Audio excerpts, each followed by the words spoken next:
ఈ లెవియాథాన్ని ఎదిరించడానికి ఎవరూ లేరని అనిపించొచ్చు, కానీ జూయిష్ పురాణాల ప్రకారం మంచివారు మాత్రమే దేవుణ్ణి ఆరాధిస్తారు.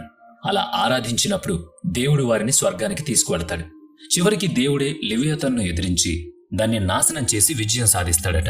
ఆ తర్వాత భూమిపై మంచివాళ్లు మాత్రమే మిగిలుంటారు. ఈ పురాణంలో లెవియాథాన్ అనేది చెడుకు ప్రతిబింబం. అది దుష్టత్వం, పగ తీర్చుకునే మనస్తత్వం, కోపం, ఆగ్రహం, అహంకారం మరియు నేనే గొప్ప అనే భావనను కలిగి ఉంటుంది.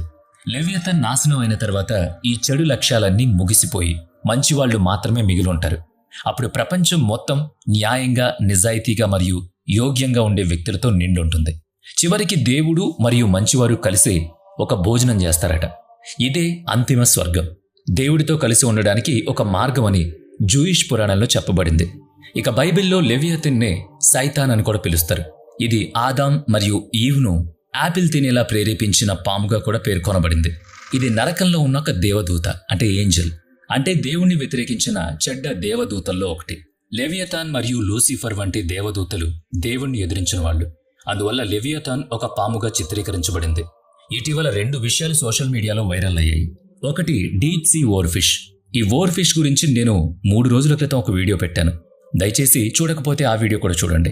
ఈ ఓర్ఫిష్ ప్రపంచంలోని అత్యంత లోతైన సముద్ర భాగాల్లో ఉంటుంది. ఇది చాలా అరుదైన చేప. ఇది నిలువుగా, అంటే వర్టికల్గా ఈత కొడుతుంది. దీని రంగు నీలం రంగులో ఉంటుంది మరియు దాని శరీరంపై వెండి రంగు పొలుసులుంటాయి. అది చేప అయినప్పటికీ చాలా మంది దీన్ని పాముగా భావిస్తారు.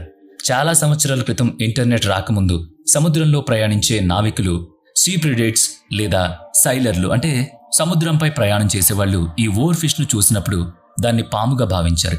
జపాన్లో ఈ ఓర్ఫిష్ ఒడ్డుకు చేరినప్పుడు అది ఒక పెద్ద సునామీ లేదా దేవుడి కోపానికి సంకేతంగా భావిస్తారు. ఈ చేప